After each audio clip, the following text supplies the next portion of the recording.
In this video, you're going to learn all about how to find freelancers, how to hire contractors, how to structure tasks and jobs so that it fits in with exactly what you're trying to do in your agency, how to over-deliver for your clients, and how to retain business for longer. To get loads more tips, insights, behind-the-scenes footage of one of New York's hottest digital advertising agencies, hit the subscribe button, because we have a lot more where this came from. If you're looking for more comprehensive digital advertising training, check out our full-length courses on Udemy, search for Adventure Media Group or my name, Isaac Rudansky. You'll find our courses on Google Ads, Facebook Ads, retargeting, and landing page design. For a even more detailed, comprehensive, thorough masterclass in the very same techniques that we use to leverage outsized profitability and success for our clients, go to Amazon and pick up a copy of Join or Die, Digital Advertising in the Age of Automation. I am Isaac Rudansky, founder and CEO of Adventure Media. I'm joined by Patrick Gilbert, our COO, and today we have a very special guest, Bruna Alves, who is really a virtual assistant, but so much more. Bruna's in charge of our recruiting, our lead qualification. Sometimes she plays the role of mental health therapist for some of our team members. For the topic of this conversation, you basically been put in charge of getting our team staffed. Walk us through the different building blocks of that process, start to finish. What does it look like, and how do you get it done? So the very first step is so we have a Monday board. Project management platform that we use internally. And at the very beginning, it was just myself and Isaac using the platforms. He would, add the new roles, and we basically use that for everything. We gather information from all the freelancers there. So the very first step would be adding the details about the new role, budgeting, which client we were hiring for, any specific details, what type of position was that, how many hours. So once I get that on, nowadays everybody has access to it. So anyone can just jump in the board, add whatever they want to, whatever they need support with. So I would just wake up in the morning and find some new people to find. Okay, so step one, just to organize it, is the project management tool. We have internal teams, our director of client services, different people who are in charge of basically shepherding a new client into the client services team. They post job titles and job descriptions and an overall budget in the Monday.com board. So you might wake up and say, okay, holy smokes, there's 5 people we need to hire. We need a graphic designer, we need a video editor, we need a copywriter, we need an audience specialist, and we need a YouTube specialist. Okay, that's an example. Now what do you do? Once I look into everything, nowadays the process has become a lot easier because we already have a pool of freelancers, so we have people on file. Sometimes I don't really need to search for one position or another. I already have some specialists on file. But if I don't, I will go into forums or social media platforms where I know these freelancers hang out. Being a freelancer myself, offering services, I know exactly where to source for these people, and I know where they're, looking for jobs as well. So that's the second step. Give us a couple examples. Give us a couple examples of like actual channels or groups or platforms that we've been successful on sourcing talent. There is a very good group on Facebook called Virtual Assistant Savvies. That's a very broad group, so I can find copywriters, graphic designers, virtual assistants, project managers, video editors. But then sometimes I go very specific, so I go on groups or forums talking about, Facebook ads management specifically, and then I source for this specialist in a group like that. I think it's a great insight, because a lot of people just probably as a result of marketing. We believe that like you have to go to Indeed or Monster.com or LinkedIn. It's like the traditional places you look, and you sort of look at Reddit and Facebook as social media platforms where people are just sort of hanging out and doing their thing. But like it sounds like we've actually had the most success by tapping into highly targeted Facebook groups to find talent, which I think is an interesting insight. It's like people are all over the place, and you have to keep an open mind. Yeah.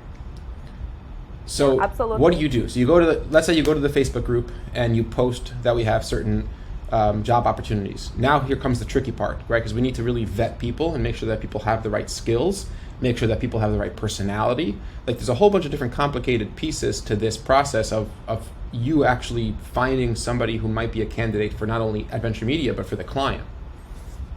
Yes. So we do have a Monday quiz form that we use to gather information from these people. So once I post the job description, I also post the link. So everybody who fills that form goes straight to our project management platform. That's where I can see all the details. And then on this form, you will find very specific questions like what are your specialties? Do you have experience working with ads in general? Things about personality. Tell me something about yourself. Tell me something interesting about you. And then again, specific ones like what's your availability? What's your hourly rate? And then once I gather all this information, I can match it with the position that we are looking for. You've, at this point, you've interviewed a lot of people. I think hundreds and hundreds of people you've been through this process with now, with quizzes, and again, just to clarify for the audience, we really rely on these quizzes. So it would be you gotta when you're going out to staff, especially remote work, people that are not being put through a traditional interview process. It's really important to you gotta vet people out early on. It might seem a little cold. Like, oh, somebody responds like, hey, I'm interested in working for you. So like the natural human being thing to do is, okay, let's talk. But you can't do that because you can't talk to 5,000 people and then you're 3 months down the road and you haven't found anyone who could actually fill an account when you have a deadline in 7 days. Like there's certain efficiencies that might seem a little cold that you just have to implement into your process. So if we get 500 people saying, oh, look, I'm a Google Ads specialist, I'd love to take this job, you can't get on the phone with them first. Here, take the quiz. And we have a quiz that's pretty tough. And our quiz, I would say 8 or 9 out of 10 people don't pass the quiz. And we remain pretty tough with the quiz. And the other thing I would say here is if time was not an issue, it's like, look, let's not grade these quizzes too ruthlessly. Maybe the person made a mistake. Maybe the person was having a bad day. And these are typically the considerations you make when you're looking to bring on an executive or you're looking to bring on somebody in-house, full-time as part of your team.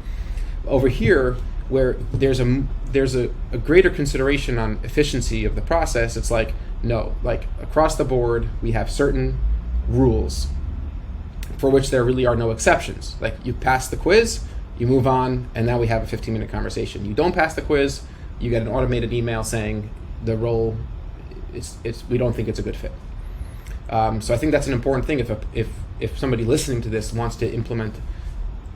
And I think that's part of why we failed 3 years ago. It's like we didn't approach it with the right outlook and the right mindset, with the proper economies and efficiencies. The ability to add as many people to that pool as possible is really what has allowed this to be successful, because it was tough. I mean, we started doing this within the last year, and the first few months of it it was a slow moving process. We would say, hey, listen, we want to bring on a copywriter to help write, a higher volume of ads for a client. And it would take us a month and a half to fill that. Now it doesn't, thankfully. But we didn't want to cut corners. And I think that was a really important piece of it. But at the same time, we knew that the only way to do that was to be able to have a system that scales, as you've described. And honestly, the best the best like experience I've had with all of this is it was early on. And Bruna, if you remember, you and I were doing an interview. Esty from our team was also doing the interview for a copywriter position, and it was a little just like not really feeling the vibes. Like the person that we were interviewing didn't really show a lot of passion. They weren't energetic. They seemed just not be into the role. But I saw his work. His portfolio was strong. So afterwards, I'm having a separate conversation with Esty, and we're like, yeah, like let's just give it a shot. Let's see how it is. That call ends in 5 minutes, and I look at my email inbox, and Bruna had sent us an email that was like, "Hey guys, didn't get great vibes from that candidate. We'll extend the offer, but I'm already going to fill 5 other people to have on backup." Turns out that candidate rescinded their candidacy. They pulled out. And you already had 5 other people ready to go. So like this was like Friday at noon that we talked to this guy. And even before the weekend, we already had someone else staffed. And it was because you had done the legwork beforehand to build a system that had next person up. And we just kind of were able to cycle through that, find the next person. And honestly, with that account specifically, that was probably 4 or 5 months ago.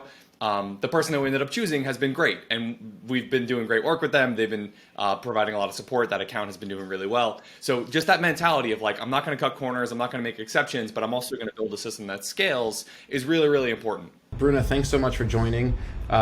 You've been phenomenal and a really valuable asset to the agency. And I think just talking all these different points out, it was a really interesting, insightful, and practical diversion from maybe some of our typical topics. And I think that the listeners are going to really appreciate some of the strategies that we shared. So thank you. My last question, of course, is for Patrick. Patrick, where's the best place to hide a dead body? Oh, everyone knows the best place to hide a dead body is on the second page of Google, Isaac. And don't forget, everybody, pick up your copy of Join or Die, Digital Advertising in the Age of Automation on Amazon. Head over to our website, adventureppc.com, to check out our services and everything else we have going on over there, additional educational content. And we hope to see you soon in the next episode. Thanks, everybody.